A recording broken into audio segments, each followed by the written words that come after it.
Hello, good afternoon and welcome to Full Scottish here at Broadcasting Scotland. My name's Donald C Stewart and I'm here in the studio in Cowcaddens, and I'm delighted to say, by first of all Owen Thompson, MP, the MP for Midlothian. Owen, it's delighted to see you and thank you for being part of today's programme. Hi Donald, thanks for having me. And I'm also delighted to be joined by journalist and writer Susan Mansfield, who joins us from what looks like a very studious part of our house. Welcome, Susan, and thank you very much. Thank you, Donald. We're always trying to find places to put the books. And of course, we start today, as we always do, by reviewing the news from Ukraine as we update on day 326 of the Russian invasion of Ukraine. Russia carried out 2 mass rocket attacks on Ukraine on Saturday, devastating an apartment block in Dnipro and leaving at least 14 people dead and 64 injured. At least a dozen of them were children. Rescue efforts were ongoing in the south-central city on Sunday. At least one person was also killed in a separate strike on a residential area in the nearby city of Kryvyi Rih. Ukrainian authorities said the targets were the country's energy infrastructure. Prime Minister Rishi Sunak has confirmed that the United Kingdom will provide Challenger 2 tanks and additional artillery systems to Ukraine to help Kyiv's forces push Russian troops back. Russia's embassy in the United Kingdom said the move would intensify the conflict. Emergency power outages were enacted across 11 regions of Ukraine after Russian strikes on energy infrastructure. The grid operator, Ukrenigro, said the consumption limits in force across the country were exceeded in 11 regions, as a result of which emergency shutdowns had been applied. 4 explosions were heard in central Kyiv on Saturday morning. For the first time since Russia began regular missile and drone attacks on the capital in autumn, the air raid sirens sounded after the attack. Until now, the sirens have sounded 10 to 90 minutes before an attack, giving residents time to seek shelter. Air raid alerts were also issued across the Ukraine, including in the major cities of Kherson and Lviv. Alerts were also issued for the regions of Kharkiv, Donetsk, Dnipropetrovsk and about a dozen others. Ukraine has called on its allies to give it more support after its troops suffered losses in fighting at Solidar and Bakhmut in recent months. Russia said on Friday its forces had taken control of Solidar in the east of Ukraine, its first claim of victory in months, after battlefield setbacks in previous few months have shown the Russians to be relatively vulnerable. However, Kyiv rejected this claim, saying fierce fighting was continuing in the town. Moldovan authorities have said debris from a missile had been found in its territory near the border with Ukraine.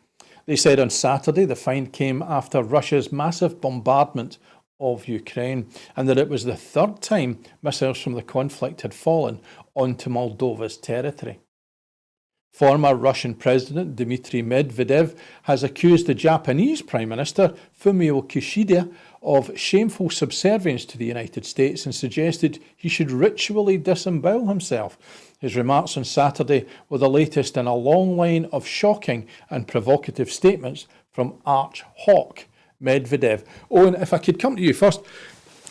The whole situation in Ukraine, we have seen Ukraine pushing back in various kind of victories over the last few months, but it's a bit of a worry that the Russians are now claiming some kind of victory in their counterattacks. Should the West begin to worry that this is beginning to be a conflict that, instead of threatening to actually expand beyond the borders of Ukraine, is in really great danger that it might do so?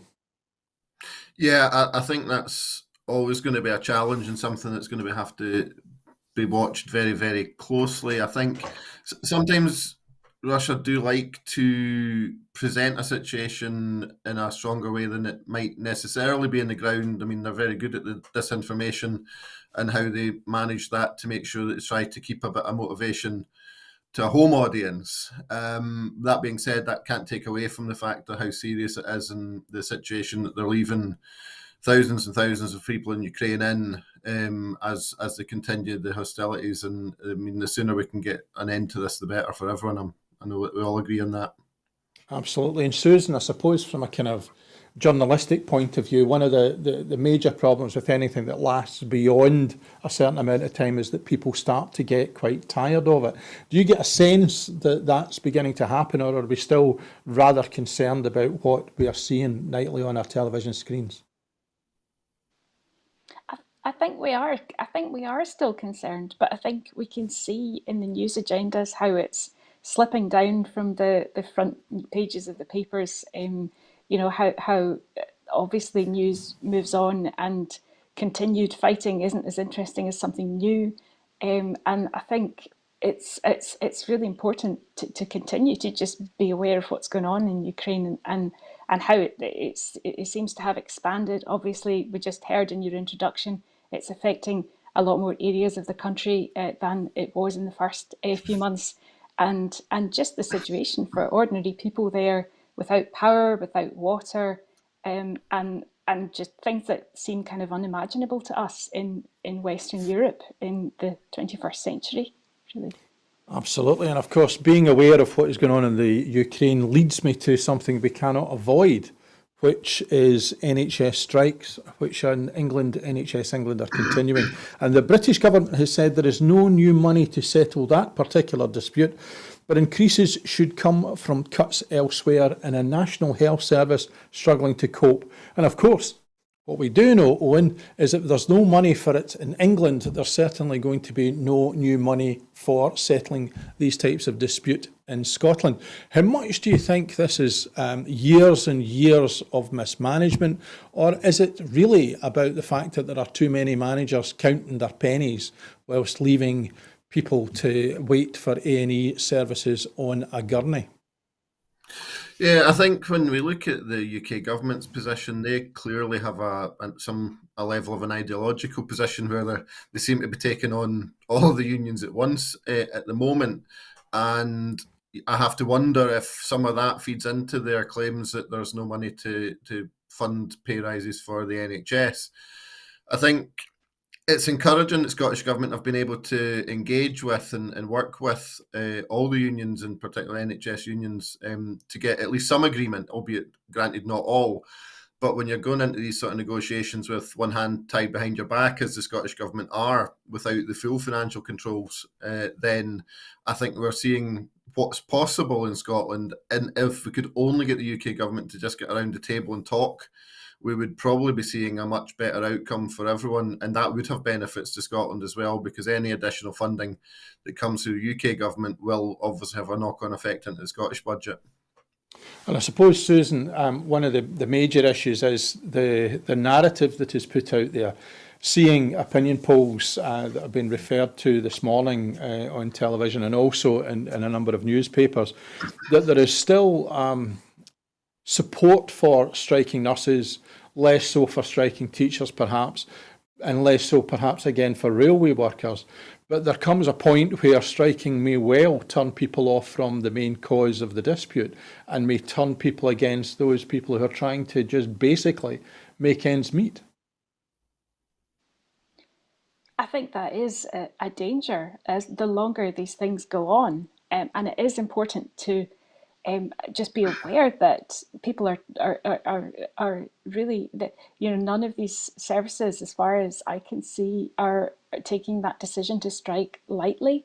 It's nurses and have never or certainly not for many years gone to strike action on this kind of level and so on. So it's really just keeping that alive, and just being aware that this is a very, very serious situation that has happened to get to that point, and that it should be resolved quickly by politicians coming to the negotiating table. We're seeing obviously that not happening south of the border, across the different strikes, both in the NHS, the post office, the railway workers, and so on. And as Owen said, a kind of ideological choice not to come to the table. And hopefully things are a bit better here in Scotland, but limited because of the limit on resources. And of course, Owen, what we're hearing from the British government is worrying to the extent that what we're hearing from the unions is the possibility of coordinated action, which would be a de facto national strike, leading to more disruption, leading to more concerns expressed. And the Conservative government seem to be suggesting that with their new union legislation, which has been described as out-Thatchering Thatcher, that we are outriders, that in Europe there are already legal safeguards for minimum amount of service and so on. Is that de facto actually a reasonable argument for them when they come to change union legislation? Or should we all actually be donning our high-vis vests and getting round the brazier on a picket line? Personally, I think we should be getting behind the unions. I mean, they're taking the action they are because the UK government's intransigence and just refusal to engage. I wonder at times if some of that's just the Tories trying to play to their home audience to try and shore up any support that they've got left that has been dwindling. And certainly UK Labour's leadership hasn't done a huge amount to sort of dissuade that. I mean, the sort of Keir Starmer's refusal to join picket lines is just bizarre. But we've got this legislation coming tomorrow, which is very, very concerning. And I know that they claim that these are sort of just normal situations that are similar to other European countries, but we can only look at what we've got here, and what's been proposed is entirely undemocratic. It's anti-worker. It removes sort of basic rights of workers to take action for simply better conditions, to recognise the work that they're doing. So I think we need to do everything that we can to continue to stand against this and stand up for workers and their rights in the face of a government that is clearly trying to outdo Thatcher on Thatcher. I suppose in a sense, Susan, you know, the stories that we constantly hear, we are a fairly rich country, it's the 21st century, it's 2023, and yet people who have full-time jobs are having to go to food banks in order to make ends meet. That's not just a worrying trend, it's a massively embarrassing one, surely. Yeah, it is, and you know, we hear of people in the NHS who work in the NHS needing to go to food banks, and obviously we're all dealing with the massive sort of rising costs of living, of fuel bills, of food bills, and so forth.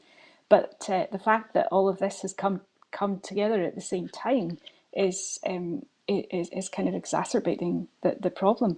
And on that point of the anti-strike legislation as it's being described, I think you know what from what I've seen from comments coming from other countries in Europe, the UK already has you know, quite tough laws when it comes to a worker's right to strike.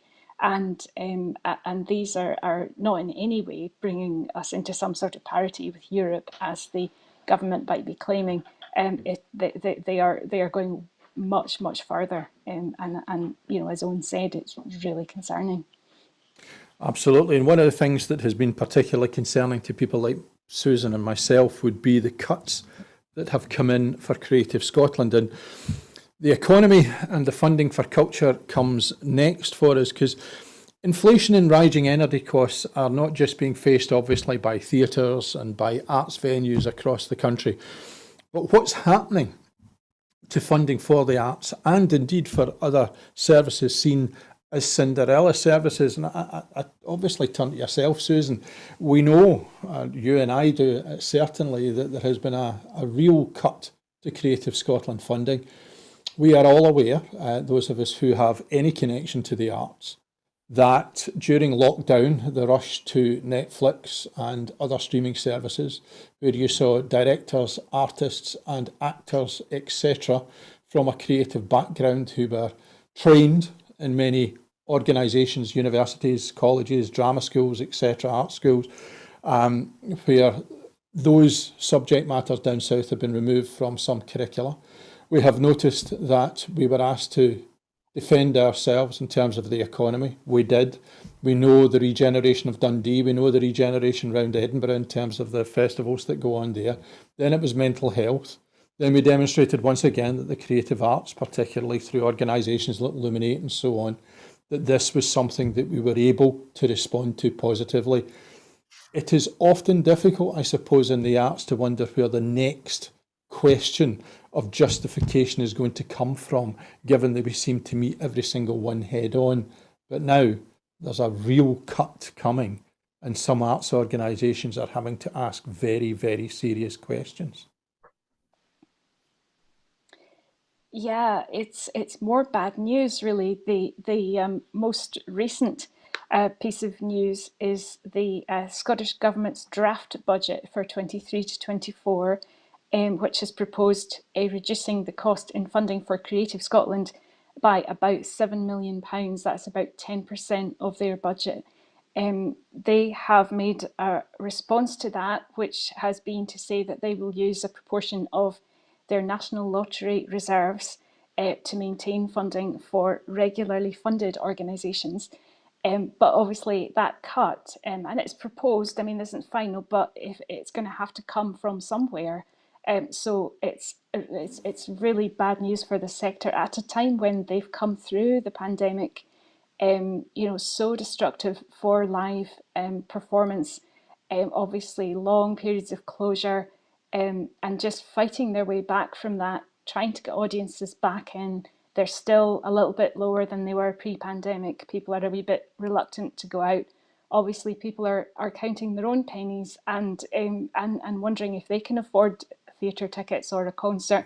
And then on top of that, these incredibly increasing bills, which we're all experiencing. But can you imagine how much it costs to heat and light a theatre? So all this is coming at the kind of at the same time, and it's very bad news.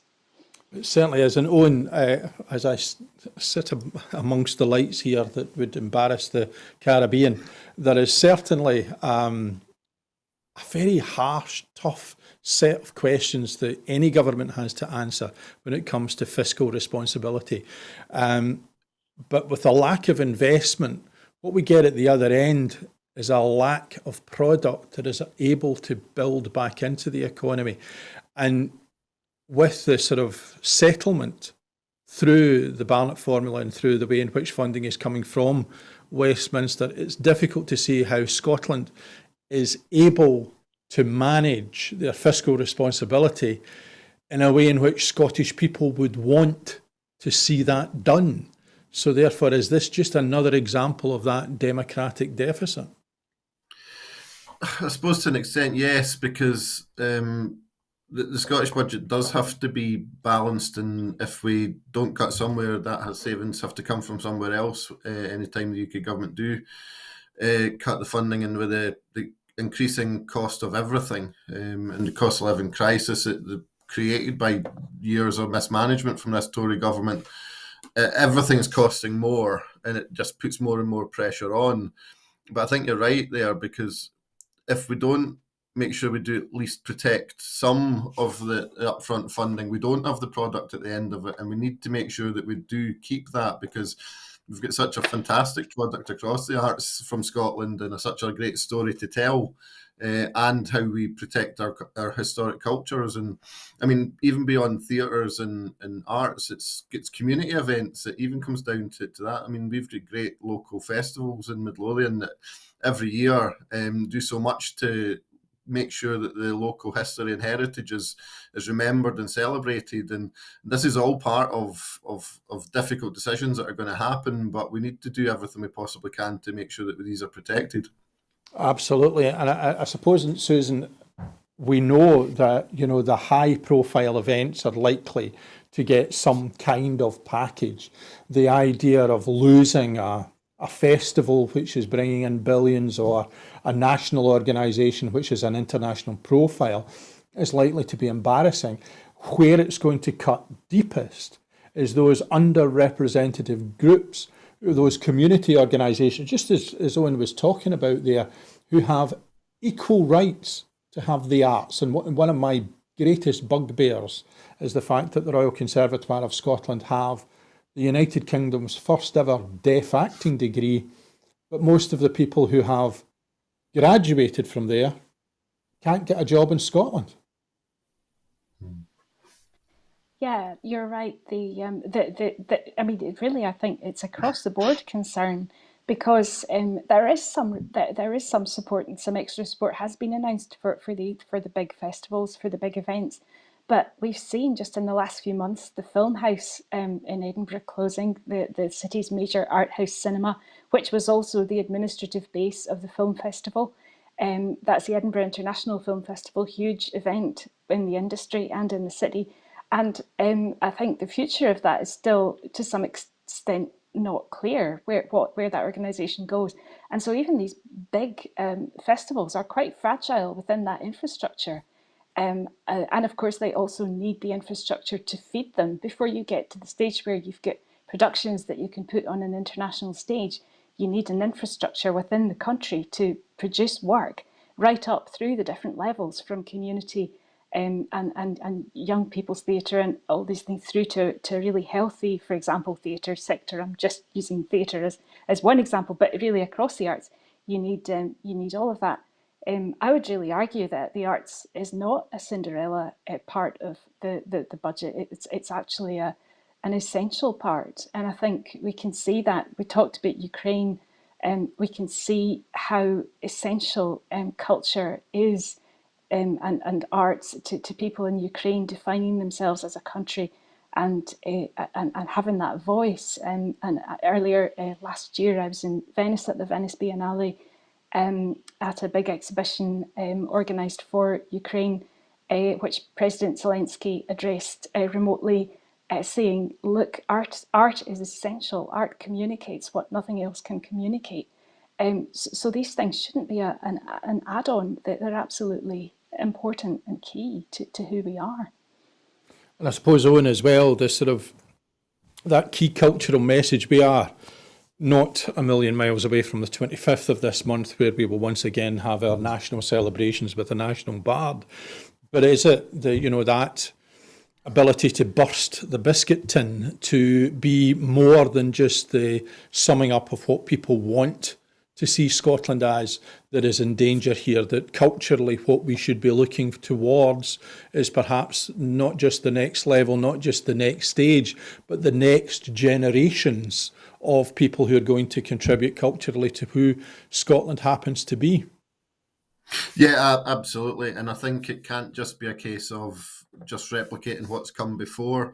The opportunities need to be there for the next generations to come through and put their own mark on how they see our culture, and how our culture adapts and evolves as we move forward as a nation. That's going to be critical, and it's great that there's opportunities coming, and that we've got some fantastic theatres and some fantastic productions. We're now looking at the film studios coming through. These all create opportunities, but if the base isn't there, if the pipeline isn't generating those to go into the creative industries, then there's little point almost in having some of these high profile offerings, because it's not going to be anyone locally who's going to be able to benefit from it, which ultimately has to be what a lot of this comes down to. Well, it's interesting because I'd forgotten about the film industry. Given it 30 years ago, I was involved in a sort of minor film called Braveheart. But in the last sort of 18 to 24 months, we have seen film production, particularly in Glasgow, explode. We now have a new film coming out that was filmed not exclusively in Glasgow, but certainly pumped a lot of money into Glasgow, which is the next Indiana Jones coming out, and they make great use of the city in the trailer for it. We are known internationally in the film festival, as you said, Susan, in Edinburgh. That having been lost, how far can we go before we've lost too much, do you think? I think we have to watch, each individual thing that we're at risk of losing. I think in a way, we can't really afford to lose any of these things. And it's sort of ironic that we have, as you say, films being made in Glasgow, and a couple of years ago it was films being made in Edinburgh. I think the Bond film was filming there, a number of other high-profile projects, and yet, Scotland's own kind of indigenous film industry is is facing a lot of challenges, and the loss of the film house, the loss of possibly the film festival, although there may be a way, I would hope there'll be a way to keep that going, is just huge, and that's something that we have to watch sort of across the board in the arts. We had in October the National Galleries of Scotland Director General John Layton announcing that one of their galleries, Modern 2, would be mothballed for some time due to rising costs, and basically saying our priorities are to keep the lights on and look after the collection. And that's one of the biggest kind of visual art organisations in the country facing those kinds of challenges. So it's we just have to be very, very careful that we don't lose some major parts of our cultural infrastructure in the next year or so. David Gregg from the Lyceum Theatre is saying that theatres have been running on fumes for years. And here's another, obviously, huge increases in costs, massive financial challenges. And the money coming from Creative Scotland is staying static at best, and where is that shortfall going to be met? So there are huge concerns, I think, in all parts of the infrastructure. Absolutely, and Owen, it's not just Creative Scotland, of course. The BBC have been, if you like it, at it. They have cut by 50% their drama department. There's also cuts to the music scene, and then the BBC having what I would describe as an international remit across the 4 countries within the United Kingdom. They call it a national remit, and BBC Scotland have also had to take their share of the cuts. In terms of the relationship with the British Broadcasting Corporation, it's clearly something from which we are also suffering, in that there are going to be less and less things on offer that they are able to put finance into.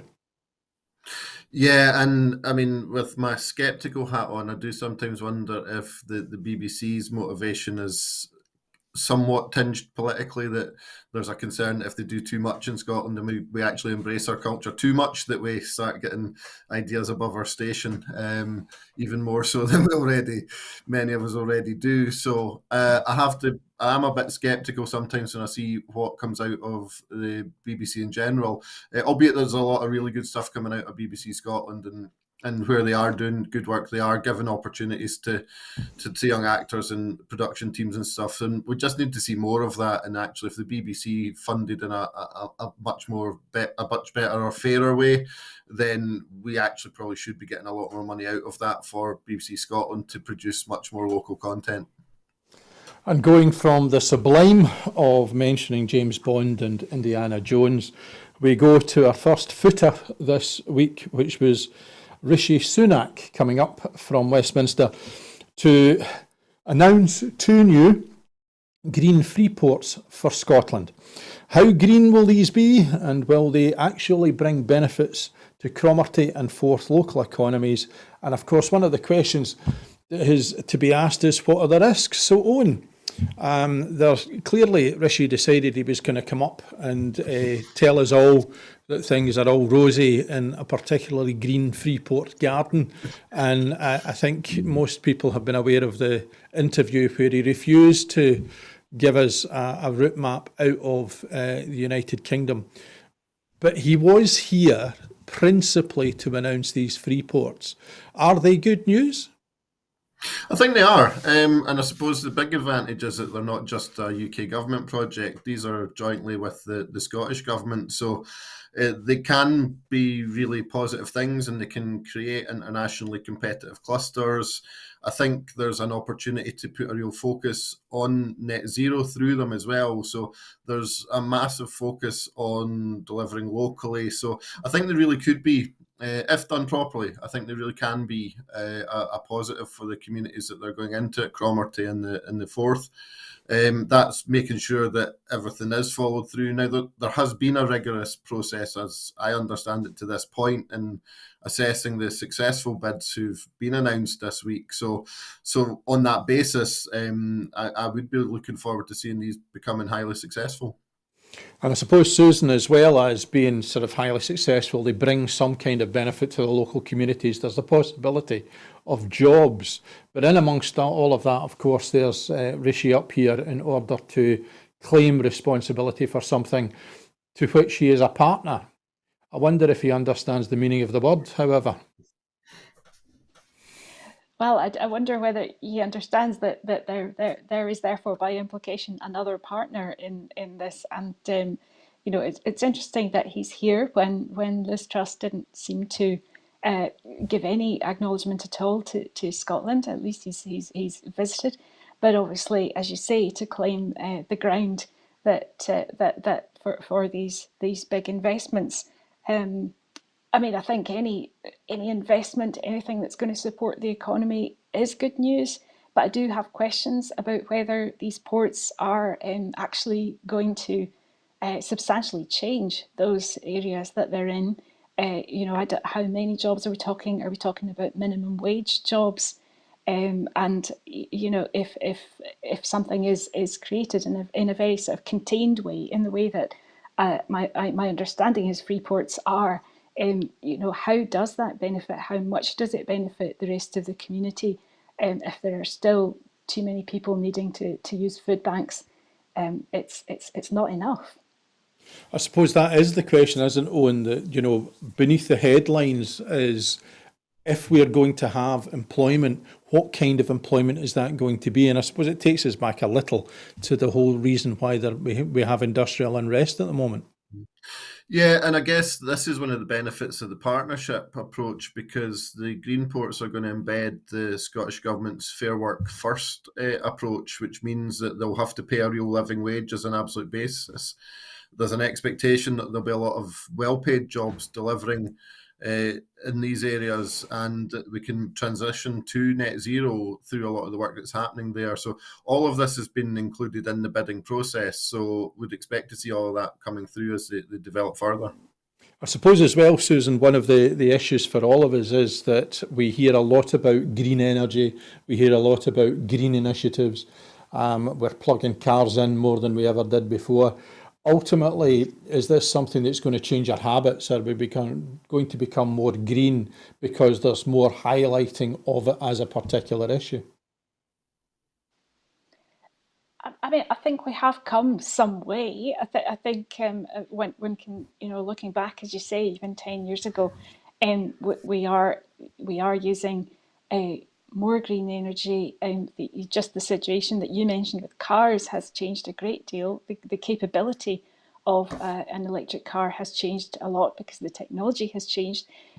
We are moving in the right direction, and obviously the awareness raising has got to play a part in that. I think, but when we look at the targets that we should be reaching in terms of the world targets for emissions, we're really not there. We're really an awful long way away from that. So again, it's just what are we prepared to do to what, and I mean, I include myself in that. What am I prepared to do to change the way I've always done things in order to help to reach these targets? And it was said there that Susan mentioned that whilst Liz Truss didn't manage up across the border, Sunak has. What benefit is there to having the Prime Minister coming from Westminster? And during Liz Truss's premiership, were all SNP MPs in the House of Commons library ripping out the route maps to Scotland, out the atlases, so she didn't know where it was? I think Liz Truss's approach was, in that and in many other things, pretty unique, given for such a short time to be in post. She caused so much absolute chaos that we're going to be paying for decades to come. I don't know. I mean, obviously, if the Prime Minister comes, it brings that level of focus and attention from our UK media that we wouldn't necessarily see if it was a Scottish Government-only project. So, I mean, that's probably about the only major benefit I can see from having him coming up here, other than the fact that just it gets him the opportunity to do interviews in Scotland and embarrass himself by not having a clue about the direction to travel forward by way of democracy. So, and that simply just highlights just how disconnected they are from reality of what is Scotland today. And it's not the briefing note that they get passed from the Viceroy General. It's the hard reality on the ground is very different to what they're probably being briefed. And the route back to Scottish democracy, it's coming yet for all that in today's programme. But I suppose, Susan, for me, the other question in terms of his visit is the focus that appears, the sort of circus that comes, the media that pay attention at last to Scottish points of view, and indeed the subjects and issues that matter most to the Scottish people. Does that help in terms of telling the tale that's going back down south, or do we just get a whole load of people coming up here to tell us how it ought to be rather than reporting on how it is? That's a big question, and I think seeing Sunak in Scotland this week was reminding me a little bit about the week or 2 weeks before the independence referendum in 2014, when politicians in Westminster suddenly realised that there was a possibility that this might not go the way they were expecting, and David Cameron was here, Ed Miliband was here, and so on, and making minimal impact, I would have to say, for what they were trying to do. But I think it's always going to be difficult when that in a sense that circus, that kind of London media circus, comes to town for a short period of time, because the Prime Minister's here and films a few sound bites and goes away again. It's really not going to communicate the story, the much bigger story of what's going on in Scotland and what's happening in Scotland politically, because the landscape is so different from England. Heaven forfend that he was only here for a few sound bites. I feel the hand of history upon his shoulder. And we move from there on to a legacy that Rishi Sunak has had to deal with, as indeed his predecessors had, and indeed one of them created, which is the Brexit bill.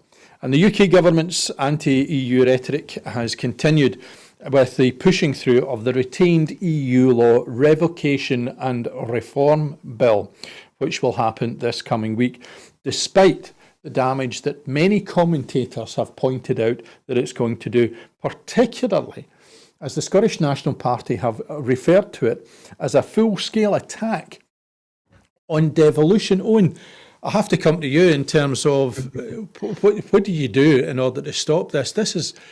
It's been described as a power grab. It's been described even less flattering terms, if that's possible. But it would appear that along with a lot of other things, nobody really cares legally what this is likely to mean.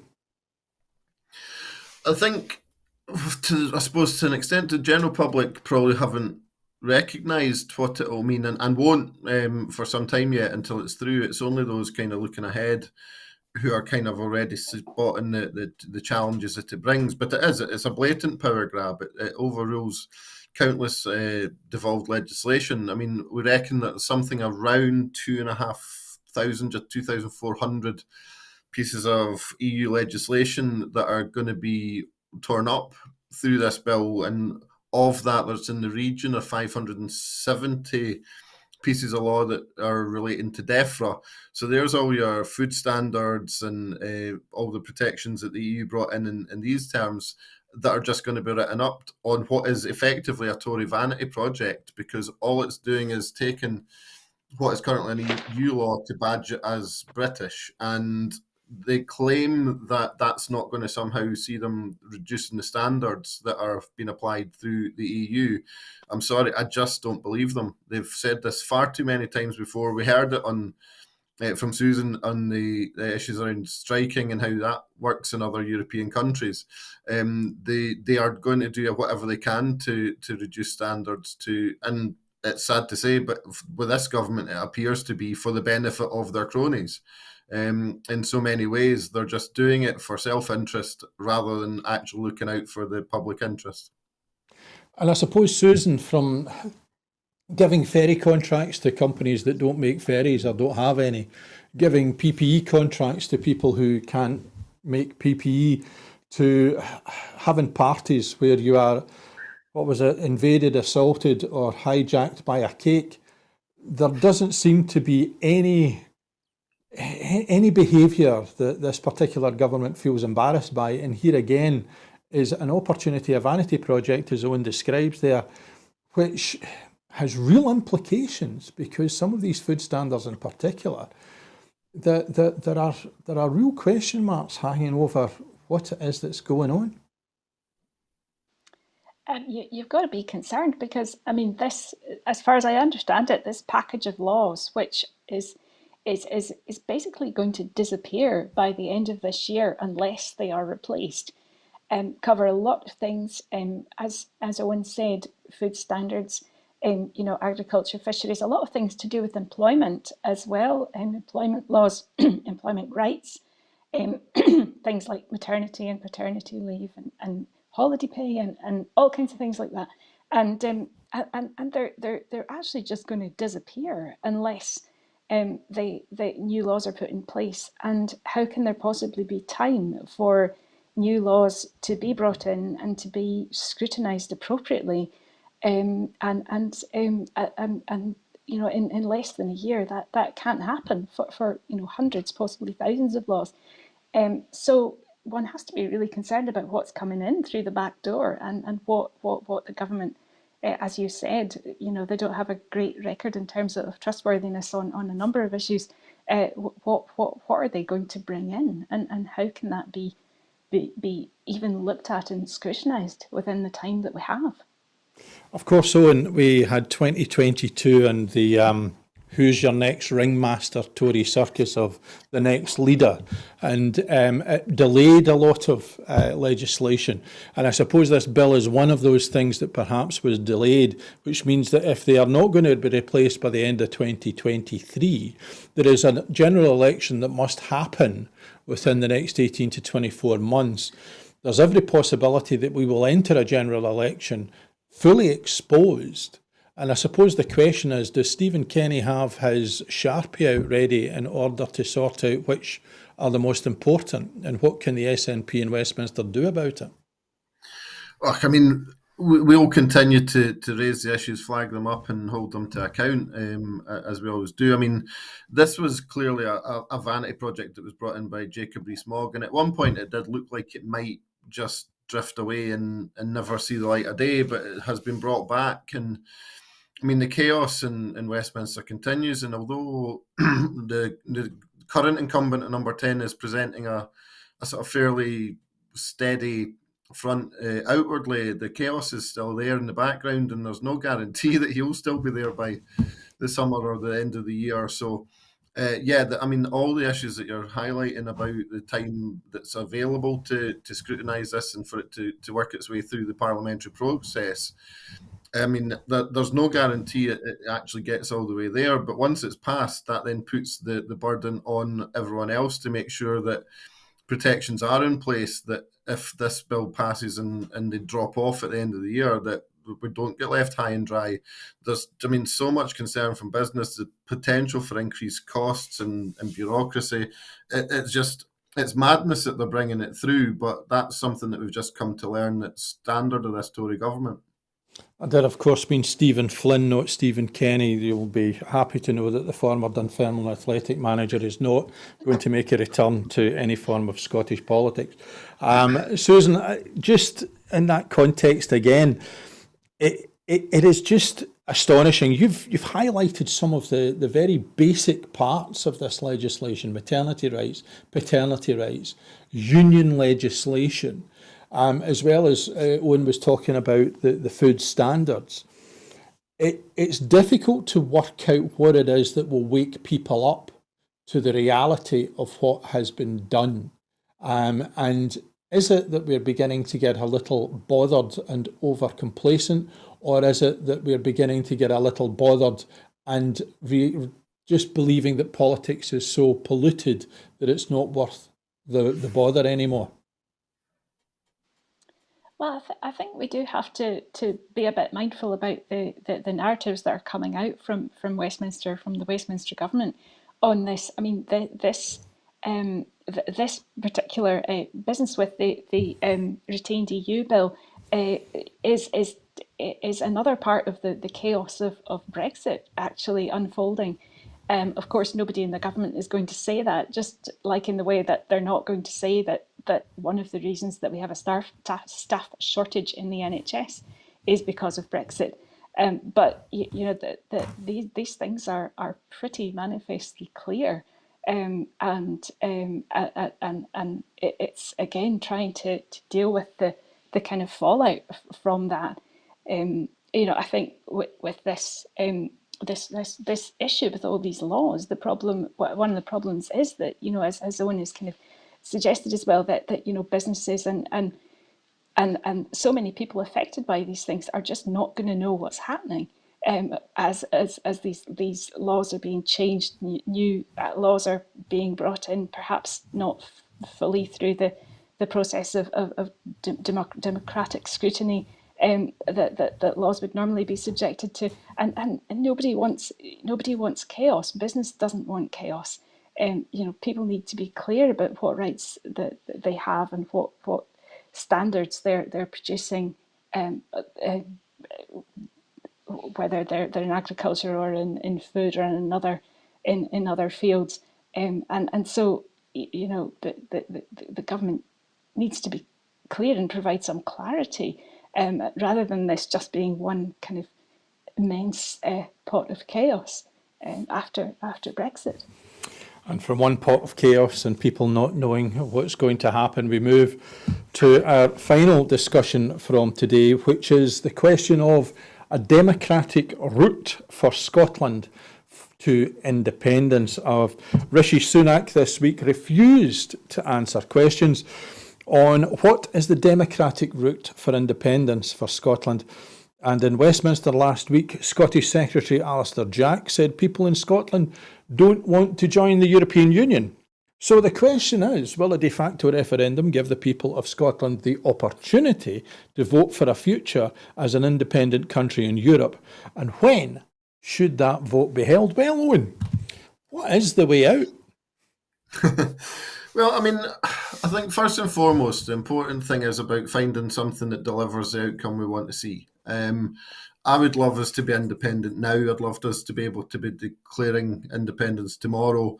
But simply us saying that or wanting it won't make it happen. So we need to come up with a proposal that actually gets us to the outcome that we want, that's recognised internationally, which is where we now, obviously, as a party, the SNP, we're having a conference in March to discuss some of the ways around this, whether that's through a Westminster election, a Holyrood election, or even if there's other ideas. I think NEC just published the motion to go to that conference yesterday, I think. So there's going to be an opportunity for the members of SNP to discuss that, and then we'll put forward our proposals off the back of that.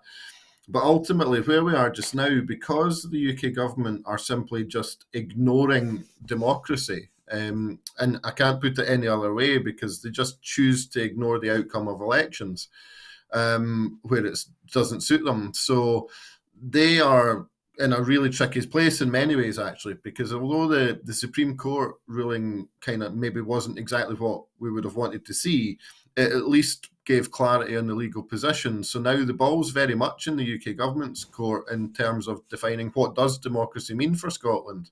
Because if it is a voluntary union, and if we are able to have a say on the future direction we want to take, they now need to outline what that means. And if they don't, then it has to go back to the people of Scotland. And if the only opportunities for us to do that are through an election to Westminster or Holyrood, then that's the position we'll have to take. I suppose, Susan, that therefore means that the next election, whatever it may be, is potentially going to give us a figure that means that is either for or against Scottish independence. And the danger, of course, is that whatever we put in place, we don't meet it. And I think Owen just said there, very interesting in terms of, we need to be looking for something that delivers an outcome that is not only democratic, but, if we're going to look for an outcome that gives us the independence, the freedom that we crave, it needs to be done in a way in which we are able to say not only is it right and true, but it delivers. I think it's really interesting what Owen's saying about that the ball now being in the court of the Westminster government to work out what democracy for Scotland means, because I think what I'm hearing is that there's a real danger that Westminster could be kind of taking that Supreme Court ruling and saying, okay, so that's decided then. We've had, I think, 4 successive prime ministers who have refused a Section 30 order for Scotland to have a referendum. They could at this point just put their fingers in their ears and hope that the whole thing will go away. Now, obviously, Scotland is not going to do that, and so the SNP has to decide what mechanism they can use to now to bring about some sense of demonstrating what the Scottish people want and how that can be taken forward. I think there are no sort of no clear answers on that yet. We've seen that there is a motion going to the conference in March, which was announced yesterday, and that sort of leaves open and leaves room for other suggestions. But the central idea is a possible, I think, using the next UK general election as a de facto referendum. Obviously, that's not a clear-cut business either. So it'll be interesting to see what they come up with. Absolutely. And Owen, it's not just a problem for the Conservative Party and the Conservative government, because how closely in bed will Anas Sarwar, I don't want to put this image in anybody's head, get into bed with Douglas Ross? What is it that we're going to face when the unionists get together? Yeah, I think it's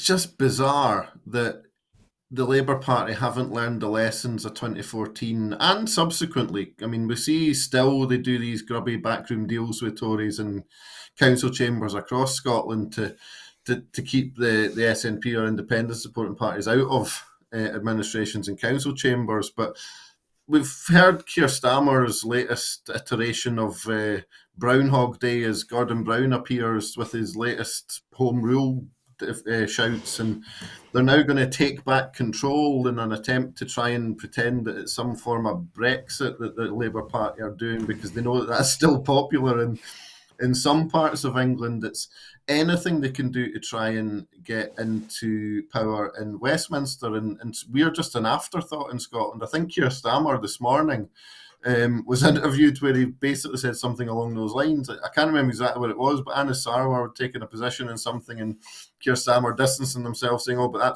that's Scottish Labour to decide." So they can make their own minds up when it suits them, but clearly not when it comes to matters of the Constitution. So this take back control line that he's now pushing to win support in England, I mean, that just doesn't wash in Scotland, because on that basis about letting people in the communities of Scotland decide the future of their communities, I mean, that's what we are proposing it through independence. And if that's going to be the central plank of Keir Starmer's platform for government as a Labour Party, that just, how Labour in Scotland square that circle is just absolutely beyond me. And why Labour in Scotland would want to continue to make sure that the Tory party have an opportunity to be in government for decades at a time, rather than us being an independent country where we could have our own governments. And yes, at times it would be Labour governments where they could actually be making decisions in Scotland. They've got to wake up to it eventually.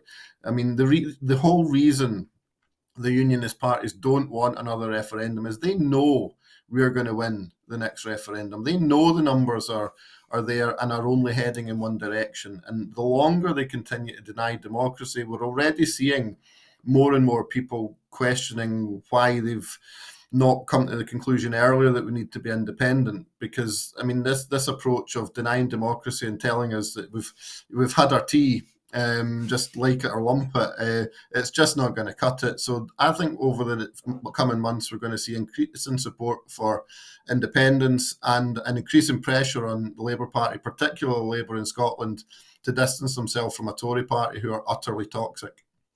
Absolutely. And Susan, I suppose that, anybody who wishes to see progressive politics anywhere will be weeping in their cornflakes, even their porridge, at the idea that a political party founded on the ideals of the working class would rather be there with the managers and the owners than with the workers.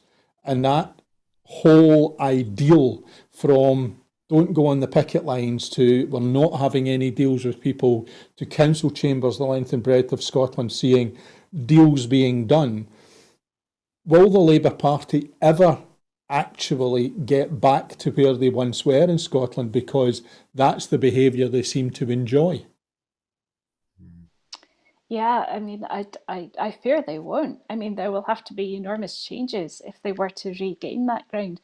And it is, it's quite shocking when you sort of look at the origins of the Labour movement in the UK and the huge impact that and input that Scotland had into that, that they are absolutely, nowhere near that now. I mean, this is perhaps the legacy of the Blair years as well, and taking Labour into a very centralist position, which I think probably never sat so well in Scotland as it did in south of the border.